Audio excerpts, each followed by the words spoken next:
जय हिंद दोस्तों, मैं Suman Patel lead mathematics YouTube channel पर आपका स्वागत करता हूं। आज हम लोग लुसेंट ऑब्जेक्टिव का यह दूसरा वीडियो होगा। पहला वीडियो हम ऑलरेडी चैप्टर नंबर 1 जो है इतिहास का परिचय, उसका हम डिस्कस कर चुके हैं। और आज जो है भारतीय इतिहास का यह दूसरा वीडियो होगा और इसमें हम लोग ऐतिहासिक स्रोत का जितने भी इम्पोर्टेंट क्वेश्चन है, टोटल इसमें 80 प्लस क्वेश्चन है और 80 क्वेश्चन का जो है ऑब्जेक्टिव एक ही वीडियो में हम लोग देखेंगे। ठीक है, तो चलिए देखते हैं आज का पहला प्रश्न क्या है।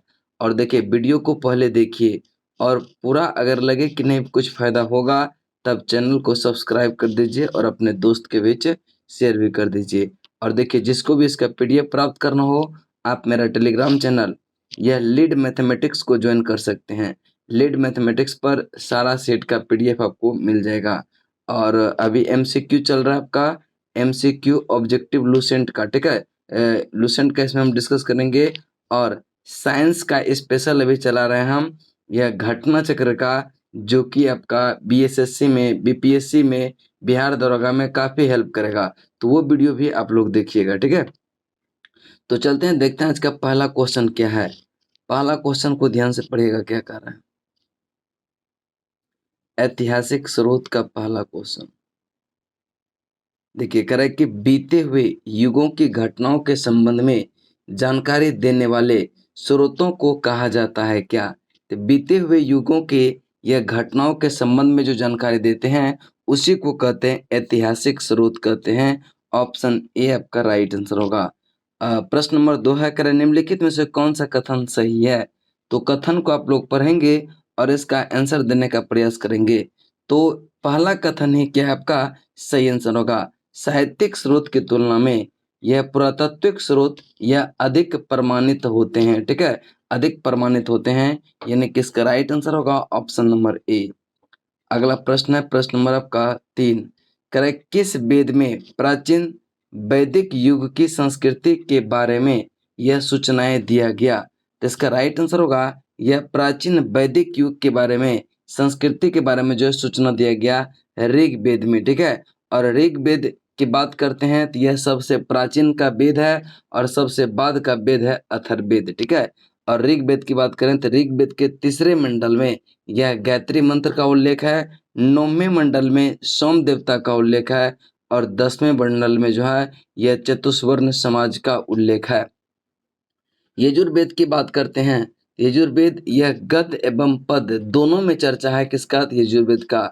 संगीत का जनक कहते हैं सामवेद को और अथर्ववेद को सबसे बाद का वेद कहते हैं। और कन्याओं के जन्म की निंदा की बात भी अथर्ववेद में किया गया। अगला प्रश्न है, कौन सा ग्रंथ यह श्रुति ग्रंथ का अंग नहीं है। कौन सा ग्रंथ जो है श्रुति ग्रंथ का अंग नहीं है। तो इसका राइट आंसर जो हो जाएगा वह हो जाएगा संहिता। ठीक है, संहिता जो है यह श्रुति ग्रंथ का अंग नहीं माना जाता है, ऑप्शन ए। नेक्स्ट, निम्नलिखित में से कौन सा ग्रंथ का यह दावा करता है कि जो उस ग्रंथ में है वह विश्व में से विश्व में है, जो उस ग्रंथ में नहीं है वह विश्व में अलभ्य है। तो यह किस में दावा किया जाता है। तो इसका राइट आंसर होगा महाभारत में। ठीक है, अब देखिए, महाभारत का पुराना नाम था जय संहिता और यह सब विश्व का सबसे बड़ा महाकाव्य पूछे तो यह महाभारत ही है। इस पॉइंट को भी ध्यान में रखिएगा।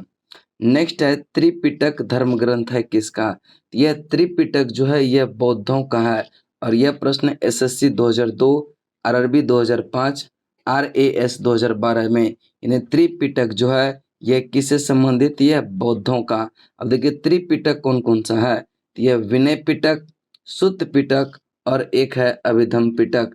ये तीनों पिटक जो है यह बौद्ध धर्म से संबंधित है और बौद्ध धर्म का जो संस्थापक था वह गौतम बुद्ध को माना जाता है। चल अगला है, जातक किस ग्रंथ का है। यह जातक जो है यह भी किससे है, बौद्ध।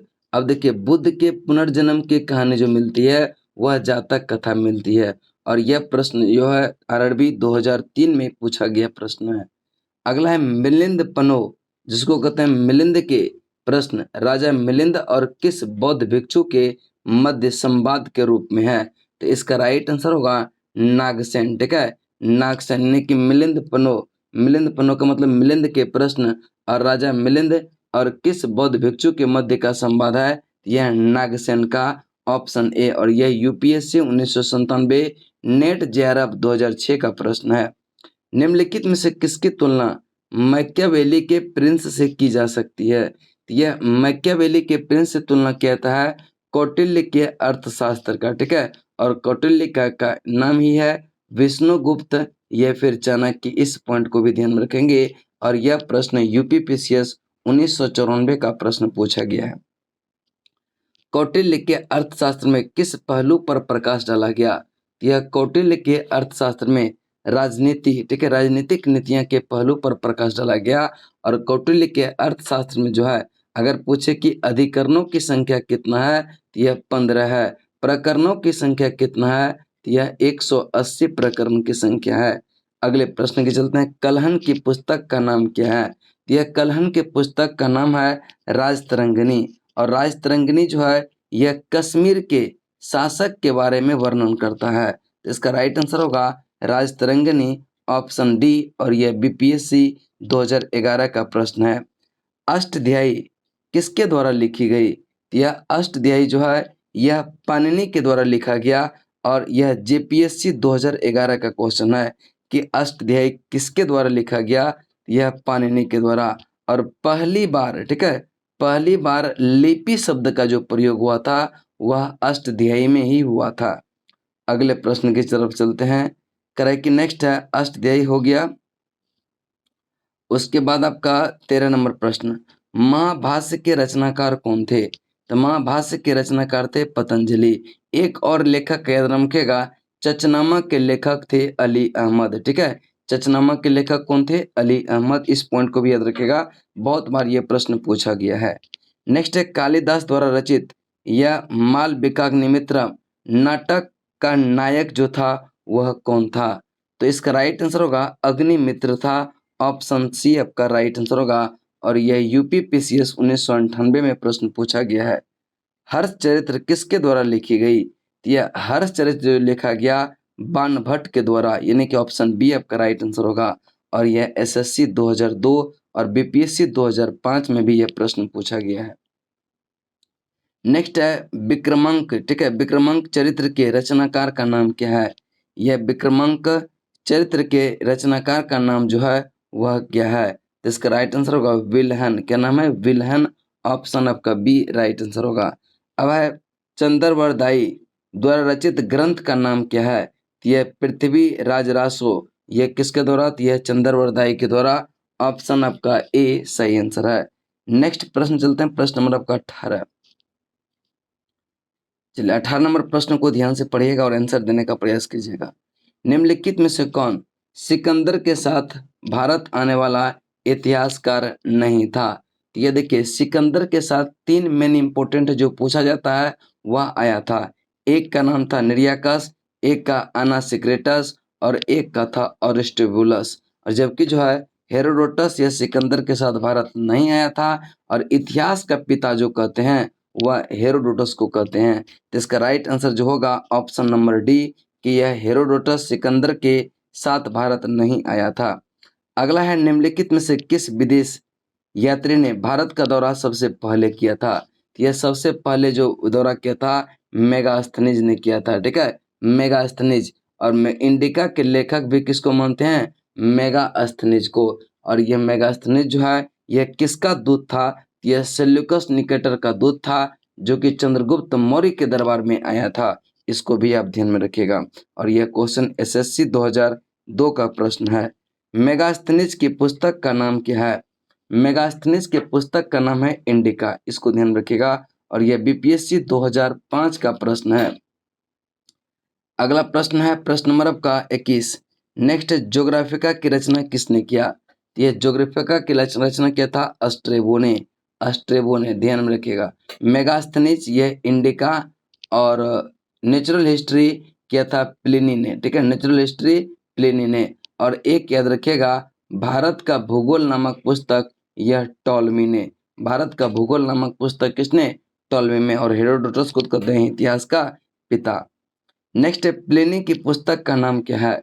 यह प्लिनी के पुस्तक का नाम अभी बताए थे हम कि क्या है, नेचुरल हिस्टोरिया। ठीक है, इसको कहते हैं प्लिनी का पुस्तक है ये। नेक्स्ट है पेरिप्लस ऑफ एथेरियन सी के रचनाकार किसने किया था। कह रहा है कि पेरिप्लस ऑफ एथेरियन सी की रचना किसने किया।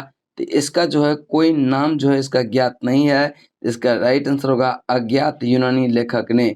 ठीक है, उसका नाम जो है कहीं भी जिक्र नहीं किया गया। नेक्स्ट है फाहियान कहाँ के निवासी थे। तो फाहियान जो थे वह चीन के निवासी थे और चंद्रगुप्त द्वितीय के दरबार में भारत आया था। कौन? यह फाहियान। और मध्य प्रदेश की जनता को सुखी एवं संपन्न भी बताया था फाहियान ने। और यह क्वेश्चन देखिए आरआरबी 2004 का प्रश्न है। अगला है फाहियान किसके दरबार में भारत आया था। यह देखिए एनडीए 2003 का प्रश्न है। तो बताएंगे फाहियान किसके शासनकाल में भारत आया था। यह चंद्रगुप्त द्वितीय के काल में आया था। ऑप्शन आपका डी राइट आंसर होगा। हर्षवर्धन के समय में यह कौन सा चीनी यात्री भारत आया था। तो हर्षवर्धन के काल में जो चीनी यात्री था वह कौन भारत आया था।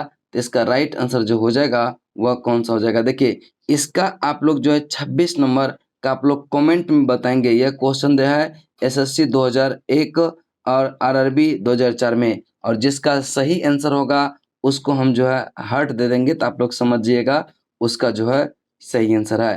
तो आप लोग इस प्रश्न का आंसर बताएंगे हर्षवर्धन के समय कौन चीनी यात्री था जो कि भारत आया था। चलिए अगले प्रश्न चलते हैं। प्रश्न नंबर आपका यह 27। 9वीं शताब्दी में भारत आए यह अरब यात्री सुलेमान किस साम्राज्य को रोमा कह करके संबोधित किया था।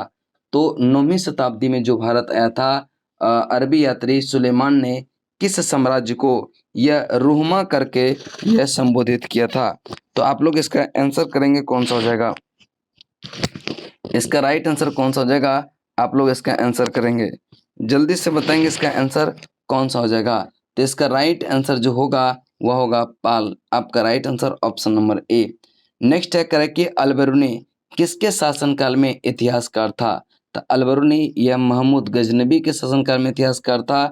जो कि इसका राइट आंसर ऑप्शन नंबर जो हो जाएगा ए हो जाएगा। ठीक है, और अरबी लेखक था यह अलबरूनी। और किताब उल हिंद की रचना भी किसने किया था। अलबरूनी ने। और किताब उल हिंद को कहते हैं तहकीक ए हिंद भी कहा जाता है।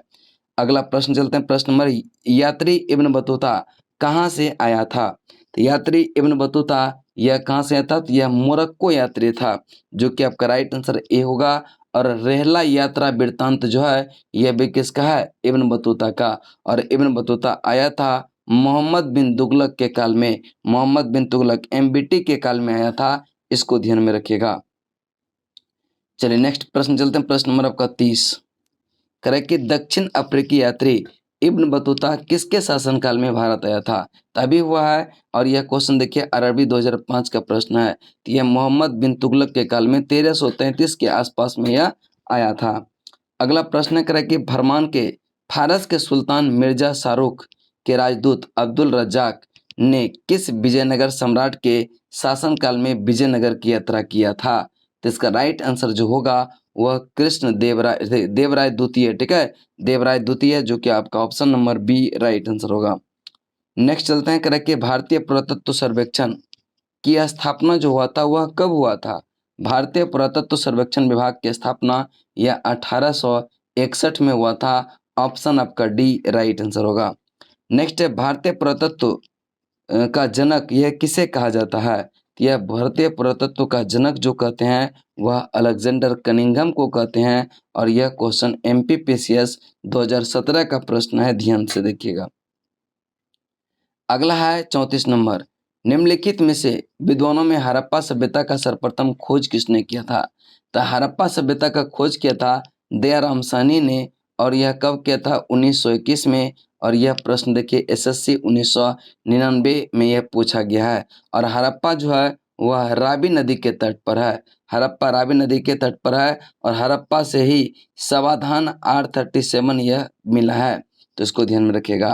तो हड़प्पा सभ्यता की खोज कब किया गया। तो यह 1921 में किया गया। और यह एसएससी 2004 का प्रश्न है। अगला प्रश्न चलते हैं। प्रश्न नंबर आपका 35 को 36 पे। चलिए 36 नंबर प्रश्न को देखिएगा।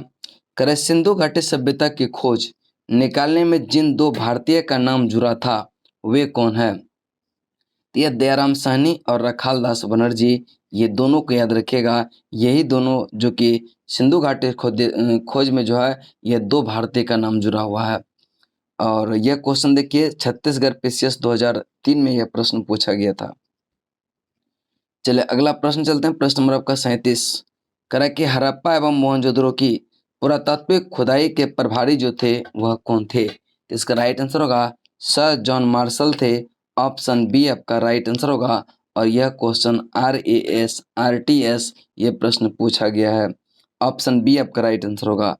न्यूमिस्मेटिक्स क्या है? यह क्या है? यह देखिए क्या है। RRB 2004 में यह प्रश्न पूछा गया है कि यह न्यूमिस्मेटिक्स यह क्या है? यह सिक्कों एवं धातुओं के अध्ययन को कहते हैं, न्यूमिस्मेटिस्ट कहते हैं। इसका right answer option number B हो जाएगा। नेक्स्ट है एशिया माइनर स्थित, ठीक है, एशिया माइनर स्थित यह बोगस कोई का महत्व इसीलिए है क्योंकि जो है वहाँ जो अभिलेख प्राप्त हुआ है उसमें 4 वैदिक देवता इंद्र, वरुण, मित्र और नासत्य का उल्लेख मिलता है। तो यह ऑप्शन ए आपका राइट आंसर होगा। और यह BPSC 1994 नेट JRF 2012 का प्रश्न है। अगला प्रश्न चलते हैं। प्रश्न नंबर आपका 40 अशोक के शिलालेख को पढ़ने में यह प्रथम अंग्रेज कौन था? तो अशोक का जो शिलालेख का जो सबसे प्रथम पढ़ा था वह था जेम्स प्रिंसेप ने। कब पढ़ा था? तो 1837 में। और यह क्वेश्चन देखिए छत्तीसगढ़ PCS 2003, BPSC 2008, SSC 2012 में। तो अशोक के शिलालेख पढ़ने वाले प्रथम अंग्रेज जो थे वह जेम्स प्रिंसेप थे। अगर खोज की बात किया जाए तो सबसे पहले खोज किया था यह पाद्रे ट्री, ठीक है, पाद्रे ट्री पैंथर ने कब किया था? तो यह 1750 में। ध्यान में रखिएगा दोनों पॉइंट के। तो अशोक के शिलालेख का खोज सर्वप्रथम किया था पाद्रे ट्री पैंथर ने और यह 1750 में। और सबसे पहला जो पढ़ने वाला अंग्रेज था वह जेम्स प्रिंसेप था। 1837 में इसको पढ़ा था। अशोक के अधिकांश अभिलेख किस भाषा व लिपि में लिखा गया है? तो अशोक के जो अधिकांश अभिलेख है अगर भाषा कहे तो प्राकृत और लिपि कहे तो यह ब्राह्मी लिपि में। इन्हें अशोक के जो अधिकांश अभिलेख है वह प्राकृत भाषा में और यह ब्राह्मी लिपि में लिखा गया है। इन्हें किसका राइट आंसर होगा? Option number A. अगला प्रश्न चलते हैं। अशोक, ठीक है, कहाँ से अशोक के द्विभाषिक ग्रीक और अरमाइक अभिलेख मिला है? तो यह कहाँ से मिला है? तो देखिए ग्रीक और अरमाइक की जब बात करते हैं तो इसका राइट आंसर होगा मनसेहरा एवं सावाजगरी। और मनसेहरा एवं सावाजगरी दोनों पाकिस्तान के क्षेत्र में पड़ता है। अशोक के मनसेहरा देखिए पाकिस्तान, सावाजगरी पाकिस्तान से प्राप्त शिलालेख किस लिपि का प्रयोग किया गया?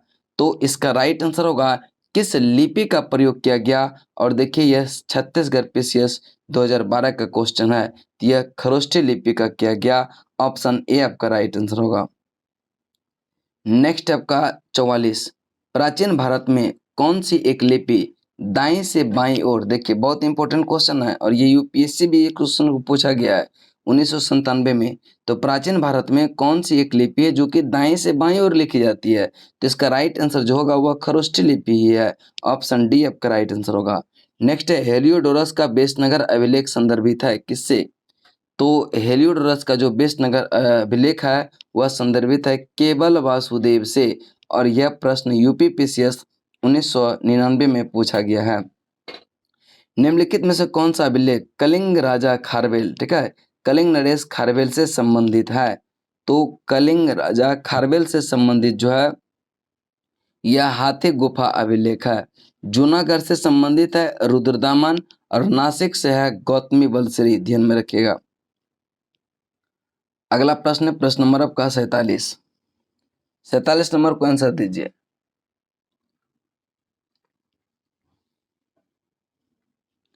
47 नंबर सर्वप्रथम भारत में विशुद्ध संस्कृत भाषा में लंबा अभिलेख किस राजा द्वारा जारी किया गया? तो इसका राइट आंसर होगा यह शक क्षत्रप रुद्रदामन के द्वारा। देखिए यहाँ कह रहा है कि विशुद्ध संस्कृत भाषा में यह सबसे लंबा अभिलेख किस शासक द्वारा जारी किया? तो यह शक क्षत्रप रुद्रदामन द्वारा। अगर यहाँ पे पूछ लेता कि अशोक के सबसे लंबा शिलालेख कौन सा है, तो यह 7वां शिलालेख जो है यह सबसे लंबा शिलालेख है। और सबसे छोटा शिलालेख जो है वह रुम्नी देई है, इसको भी आप ध्यान में रखिएगा। अगला है काव्य शैली का प्राचीनतम नमूना किसके अभिलेख में मिलता है? तो इसका राइट आंसर होगा रुद्रदामन के। आपका right answer option number A. और यह देखेंगे यूपीपीसीएस 1997 का प्रश्न है। निम्नलिखित में से किस अभिलेख में चंद्रगुप्त मौर्य और अशोक दोनों का उल्लेख मिलता है? तो यह चंद्रगुप्त मौर्य और यह किस अशोक दोनों का उल्लेख मिलता है किस में? तो यह महाक्षत्रप रुद्रदामन जूनागढ़ अभिलेख में। आपका option number B right answer होगा।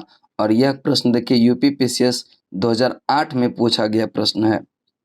अगला क्वेश्चन है 50 नंबर। कह रहा है कि समुद्रगुप्त की सैनिक उपलब्धियां का वर्णन उसके किस अभिलेख में उपलब्ध किया गया?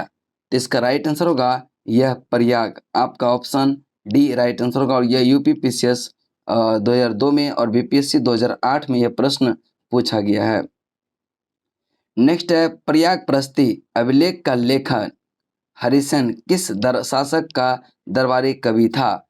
तो हरिसेन जो था वह किस शासक के दरबारी कवि था? तो यह समुद्रगुप्त का था। ऑप्शन आपका ए राइट आंसर होगा। अगला प्रश्न है प्रश्न नंबर आपका 52। मेहरौली जो कि दिल्ली में स्थित है, लौह स्तंभ का निर्माण किस सदी में हुआ था? तो मेहरौली स्थित जो है लौह स्तंभ का निर्माण जो हुआ था यह 4th सदी में हुआ था। ऑप्शन आपका सी राइट आंसर होगा। दिल्ली के मेहरौली कुब्बत उल इस्लाम मस्जिद के प्रांगण में स्थित प्रसिद्ध लौह स्तंभ किसकी कृति है? तो यह चंद्र का है। और यह यूपीपीसीएस 2002 का प्रश्न पूछा गया है कि दिल्ली के मेहरौली के कुब्बत उल इस्लाम मस्जिद के प्रांगण में स्थित प्रसिद्ध लौह स्तंभ किसकी स्मृति में है? तो यह चंद्र की स्मृति में है। ऑप्शन आपका यह बी राइट आंसर होगा। अगला प्रश्न है सती प्रथा का पहला पुरातात्विक उल्लेख जो मिलता है वह कहाँ मिलता है? यह सती प्रथा का पहला पुरातात्विक उल्लेख मिलता है एरन अभिलेख में। आपका right answer option number C होगा। नेक्स्ट प्रश्न चलते हैं 55। एरन अभिलेख का संबंध किस शासक से है?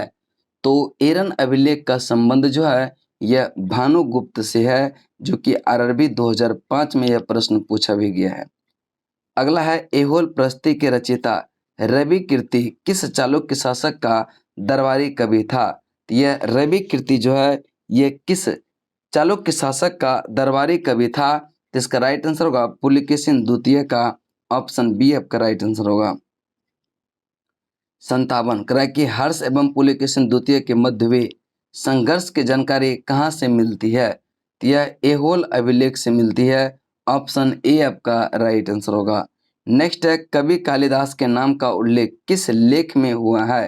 तो कवि कालिदास के नाम का उल्लेख जो है वह किस में हुआ है? तो यह ऐहोल के उत्कीर्ण अभिलेख में। ऑप्शन बी आपका राइट आंसर होगा। चलिए अगला प्रश्न चलते हैं प्रश्न नंबर आपका 59। अभिलेखों को ऐतिहासिक प्रकलन के साथ प्रारंभ करने की परंपरा का सूत्रपात किसने किया? तो अभिलेख को ऐतिहासिक प्रकलन के साथ साथ यह प्रारंभ करने की परंपरा का सूत्रपात जो किया वह क्या था? राजराजा प्रथम ने। आपका right answer option number B हो जाएगा। कहाँ से प्राप्त अभिलेख यह महासभा की कार्य प्रणाली के विषय में विस्तृत जानकारी मिलती है? तो इसका राइट आंसर जो होगा वह कौन सा हो जाएगा? तो यह होगा उत्तर मेरूर। ऑप्शन आपका ए राइट आंसर होगा। भारत में सिक्कों का प्रचलन कब प्रारंभ हुआ? तो सिक्कों का प्रचलन जो है यह प्रारंभ हुआ था 600 ईसा पूर्व में। आपका right answer option number A हो जाएगा। भारत में प्राचीनतम मुद्रा माना जाता है? तो भारत में प्राचीनतम मुद्रा माना जाता है आहत सिक्के को। ऑप्शन ए आपका राइट आंसर होगा। नेक्स्ट देखिए 63 नंबर इंपॉर्टेंट क्वेश्चन है। भारत में सर्वप्रथम स्वर्ण मुद्राएं यह किसने चलाया था? तो देखिए सबसे पहले स्वर्ण मुद्रा जो चलाया था यह इंडो बैक्टीरियन शासक ने। और इंडो बैक्टीरिया शासक को ये कहते हैं हिंद यूनानी शासक। और यह प्रश्न देखिए एसएससी 2001 में भी और 2002 में भी प्रश्न पूछा गया है कि भारत में सर्वप्रथम स्वर्ण मुद्राएं किसने चलाई। यह इंडो बैक्टीरियन या फिर हिंद यूनानी, याद रखिएगा दोनों।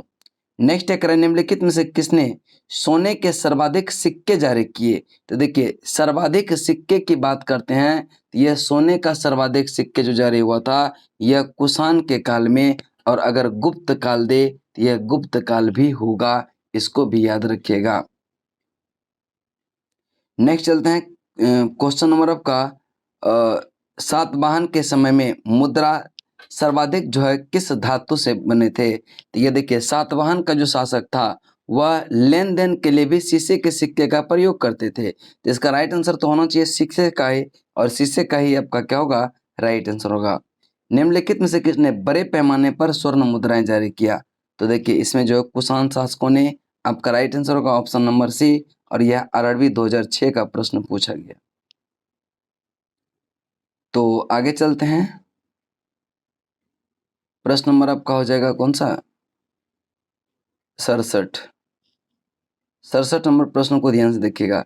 सोने का सर्वाधिक सिक्का किस काल में जारी हुआ। तो यह गुप्त काल में जारी हुआ, ऑप्शन आपका बी राइट आंसर होगा। नेक्स्ट चलते हैं क्वेश्चन नंबर आपका, निम्नलिखित में से किस स्थल से रोमन सिक्के मिले हैं। तो रोमन सिक्के मिले हैं अरिकमेडु जो पुदुचेरी के निकट पड़ता है, वहां से यह रोमन सिक्के प्राप्त हुआ है, ऑप्शन आपका यह डी राइट आंसर होगा। भीमबेटका किसके लिए प्रसिद्ध है। तो यह भीमबेटका गुफा के शैल चित्रों के लिए प्रसिद्ध है, ऑप्शन ए आपका राइट आंसर। और ये देखिए एमपीपीसीएस 2003 का प्रश्न पूछा गया है। अगला प्रश्न आपका 70 नंबर, कि प्राचीन काल में भारत के लोग बर्मा के किस नाम से जाना जाता था। तो प्राचीन काल में भारत के लोग बर्मा को यह किस नाम से जानते थे। और यह क्वेश्चन देखिए यूपीएससी 1992 का क्वेश्चन है, और यह पहले बर्मा को जानते थे सुवर्ण भूमि के नाम से, ऑप्शन ए आपका राइट आंसर होगा। कह रहे अंकोर वाट का मंदिर कहाँ स्थित है। 71 नंबर क्वेश्चन, अंकोर वाट का मंदिर जो है यह कहाँ पर अवस्थित है। यह कंबोडिया में अवस्थित है, और यह प्रश्न आरआरबी 2004, छत्तीसगढ़ पीसीएस 2012 में यह प्रश्न पूछा गया है। नेक्स्ट है प्लिनी के मूल कृति नेचुरल हिस्ट्री किस भाषा में रचित है। तो देखिए अब सिंपल सी बात है कि नेचुरल हिस्ट्री के लेखक थे कौन, प्लिनी। करे किस भाषा में रचित है। तो यह लैटिन भाषा में, याद रखिएगा। और नेट जेआरएफ 2005 का यह प्रश्न है। चचनामा के लेखक जो है अली अहमद है, कला मूल रूप से किस भाषा में लिखा गया है। तो चचनामा को मूल रूप से यह अरबी भाषा में लिखा गया, ऑप्शन सी। और यह प्रश्न देखिए किसमें पूछा है, नेट जेआरएफ में यह भी प्रश्न पूछा गया है। चलिए लास्ट क्वेश्चन चलेगा आपका 74, भारत के सांस्कृतिक इतिहास के संदर्भ में इतिवृत्तों, राजवंशीय इतिहासों तथा वीर गाथाओं को कंठस्थ करना निम्नलिखित में से किसका व्यवसाय है। यह व्यवसाय है मागध का, ठीक है, मागध, जो यूपीएससी 2016 का प्रश्न है, इसको ध्यान में रखिएगा। नेक्स्ट चलते हैं आपका 75, कह कि चीनी संयुगन ने भारत यात्रा किया था कब। तो यह चीनी यात्री जो संयुगन था वह भारत यात्रा आया था 518 से लेकर के 522 ईस्वी के बीच रहा था। नेक्स्ट चलते हैं, और यह क्वेश्चन देखिए बीपीएससी 2017 का प्रश्न है। चलिए अगला प्रश्न है प्रश्न नंबर आपका 76, महाभारत युद्ध के लिए यह 3101 ईसा पूर्व तिथि का उल्लेख निम्नलिखित में से किस अभिलेख में हुआ है। तो 3101 महाभारत के युद्ध यह किस तिथि करे किस अभिलेख में जो है इसका उल्लेख हुआ है। यह पुलकेशिन द्वितीय के अहोल अभिलेख में होगा, इसका राइट आंसर होगा ऑप्शन नंबर 8। और आपका देखिए क्या है, नेट जेआरएफ 2015 का यह प्रश्न है। रावातक अभिलेख यह संबंधित है किससे। यह रावातक अभिलेख का संबंध जो है यह कनिष्क से है, ऑप्शन आपका सी सही आंसर है। भारतवर्ष के लिए इंडिका शब्द का प्रयोग सर्वप्रथम किसने किया था। तो भारतवर्ष के लिए यह इंडिया शब्द का प्रयोग जो किया था यह सर्वप्रथम किया था, यह किसने, हेरोडोटस ने किया था, ऑप्शन ए आपका राइट आंसर होगा। और यह क्वेश्चन यूपीपीसीएस 2017 का प्रश्न है, इसको ध्यान से देखिएगा। नेक्स्ट है, किसने ब्राह्मी एवं खरोष्ठी लिपि की उद्वाचित किया था? तो किसने जो है ब्राह्मी एवं खरोष्ठी लिपियों का उद्वाचित किया? तो इसका राइट आंसर जो होगा वह किसने किया? जेम्स प्रिंसेप ने। और ये देखिए सीडीएस 2018 का प्रश्न है। नेक्स्ट चलते हैं आपका क्वेश्चन नंबर का 80। निम्नलिखित में से प्राचीन भारत की कौन सी लिपि दाएं से बाईं ओर लिखी जाती है? तो दाएं से बाईं ओर लिखे थे खरोष्ठी लिपि, ऑप्शन सी आपका राइट आंसर होगा। और यह बीपीएससी 2019 का ये प्रश्न है। आपका यहाँ पर क्या हो गया, दो आपका चैप्टर जो लुसेंट ऑब्जेक्टिव का था वहाँ कंप्लीट हो गया। तीसरा टॉपिक में यह प्रागैतिहासिक काल है, और प्रागैतिहासिक काल देखेंगे, कोशिश करेंगे कि एक ही वीडियो में आ जाए। अगर एक वीडियो में आ गया तब तो बहुत अच्छा, नहीं तो उसका 2 पार्ट आएगा। ठीक है, और आप लोग तब तक चैनल से जुड़े रहें। तब तक के लिए जय हिंद, जय भारत।